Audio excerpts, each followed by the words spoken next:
Now, is a popular circular that has been on since yesterday. The Central Bank of Nigeria released that circular, and it's been in the news, it's been everywhere. There have been different interpretations to it, but it's titled Harmonization of Reporting Requirement on Foreign Currency Exposures. If we could have that circular right now. It was on Business Morning earlier today, where the regulator, that CBN, has issued guidelines to stop deposit banks after it alleged that some commercial banks hold long-term position in Forex with the hope of profiting from it, especially when there are Forex fluctuations.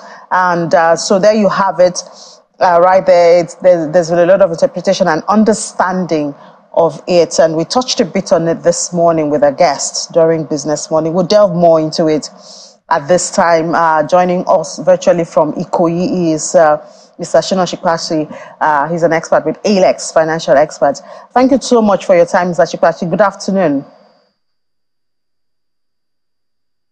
I think you're muted. Could you unmute? Good afternoon. Yeah, great. Good afternoon, Ini, and thank you for having me. Awesome. Thank you so much for coming. So when we look at that circular, I know it's meant for mostly the deposit banks. So you have terms like the net open position. You have terms like 20% of shareholders fund, you know, all of those complicated terms. Help us to understand the message in simple terms, the message in that circular which the CBN released yesterday. Okay, let me start by saying that this circular is basically to implement one of the comments made by the CBN governor during the when he attended the NESG summit sometime last week. One of the things he said during the summit was that the CBN was going to take certain steps to discourage speculative activities against the Naira. And you will see that since Monday, there had been a raft of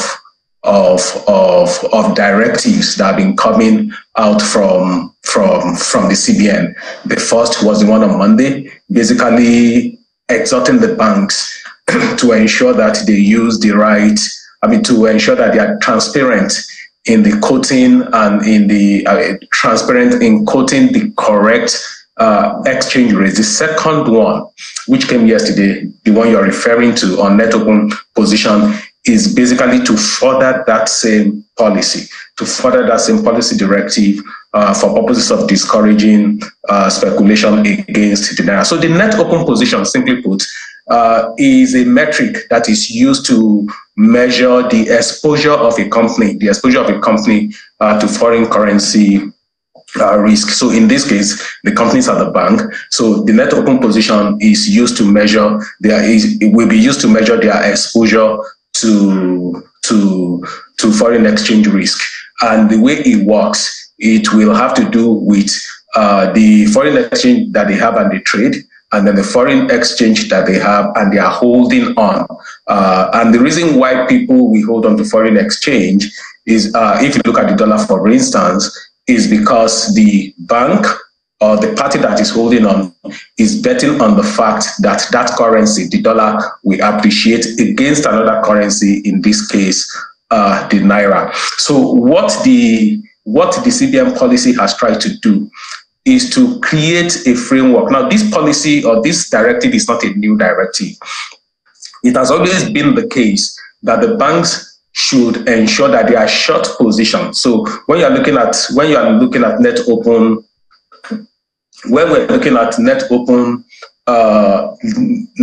position, it is basically it basically calculates the assets, the foreign currency asset, the dollar asset, well, let's call it the foreign currency asset of a bank, and the foreign currency liability of a bank. And there are a number of things that come into this basket that forms the foreign currency asset. When the sum is done, when the liability is deducted from the asset, you can either have the bank having having a lot of liabilities, and that will be as a result of their short. Or you can have the bank having a long position where the bank is holding on to foreign currencies in order to sell them when conditions are right. That is when the Naira depreciates, or when that foreign currency appreciates. So what this directive is trying to say, what this directive does, is to reinstate the position, the directive that had been issued by the CBN since 2015. Actually, there was a directive issued in 2015 that says that for short net open position, the bank should ensure that their exposure for short net open position never exceeds 20% of their shareholders' fund unimpaired by losses. Now, the shareholders' fund unimpaired by losses is what you can describe as the equity of the shareholders of the bank that is not impaired by losses, that is not under any form of lien. That is not under any form of lien. So the bank is to ensure that its short net open position does not exceed 20% of that of that fund. And then the bank is to ensure that if they are holding on to foreign currency, if they are holding on to if they have a long net open position, that long net open position will not have any impact. And that's the essence. It says it will have 0% impact. It will not have any impact on the shareholders' fund. That is, the bank that is holding on to a long position must find other means of ensuring that that long position is secured, such that if you are holding on to excess dollar, it must not have any impact on your shareholders' fund. So what this will mean is that if a bank is holding on to a long position, which has any impact on the shareholders' fund unimpaired by losses, they will have to sell it, and that sale has to be done today. By the close of work today. So, what do you think now, outside the circular? What do you think about this allegation, by Deposit Bank? I know you do have a lot of conversations and interactions with financial institutions, deposit banks and otherwise. Is it true that banks are a challenge in this chain? Because if you speak to individuals, if you head to the bank and you want to buy dollar, which is what obviously we're talking about in this instance, sometimes it is, the guys out in the street, the unofficial BDCs or black market operators that will come into the bank, or they will be directed into the bank, or you will be directed to them to get the supply that you want. Because one wonders, where do they get it from?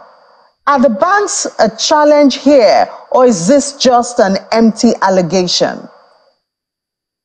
Well, it is not an empty allegation, and to give some basis to that, you will need to go back to the policy, to the directive released on Monday, on the 29th. In that directive released on the 29th, what the CBN is saying is that the market is being distorted because the banks have not been demonstrating the required transparency. The CBN did allege, or did state in that circular, that the banks have been under-reporting. They've been under-reporting their transaction. They've been under-reporting the rates that are quoted in that transaction. And so basically, if the banks are under-reporting, if the banks have been giving misleading information, and CBN is saying that it came to this conclusion based on investigation it has carried out, that the banks are giving misleading information, they've been under-reporting, and they've been doing, they've been having this practice called, the treasurer of the bank have been doing this thing that they call the second check.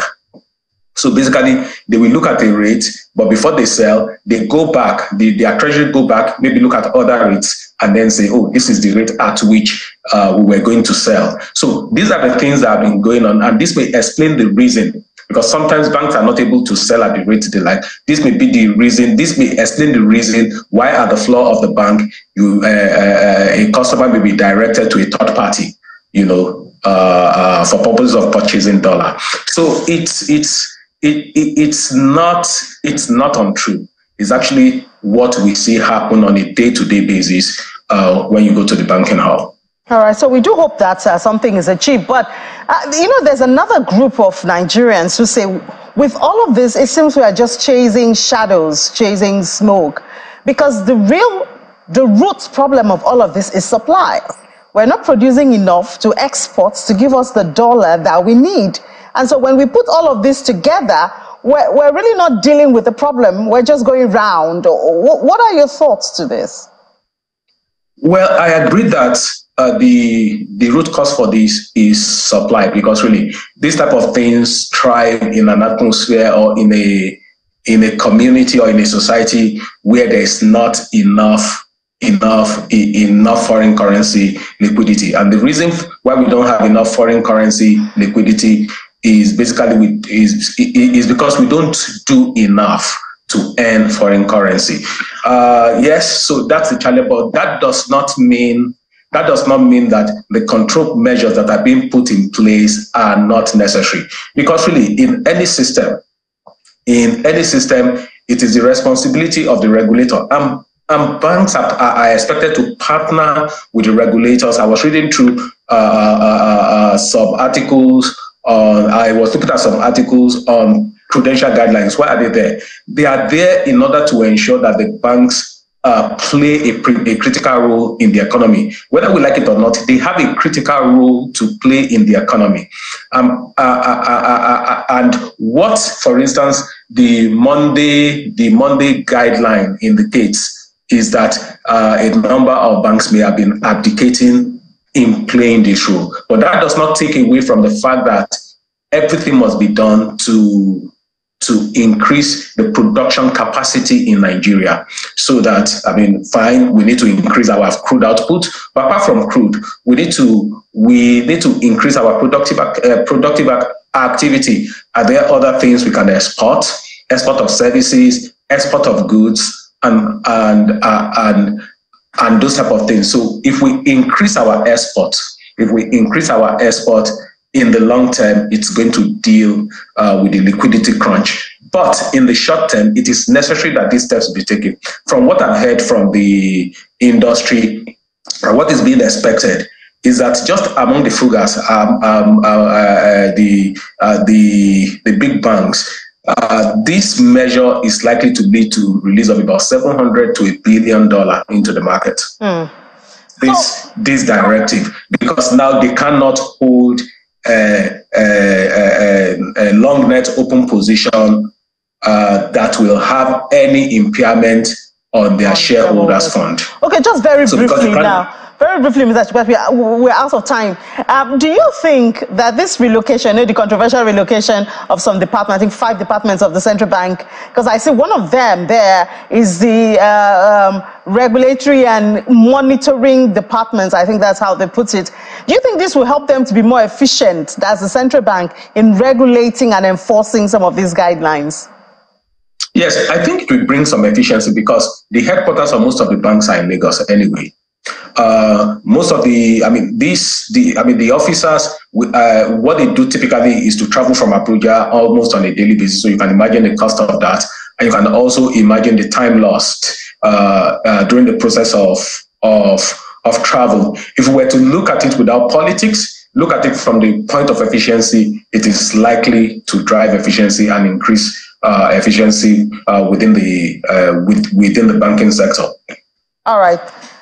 Thank you so much, Mr. Chikwapi, for financial experts with the team at ALEX. Thank you so much for your thoughts this afternoon.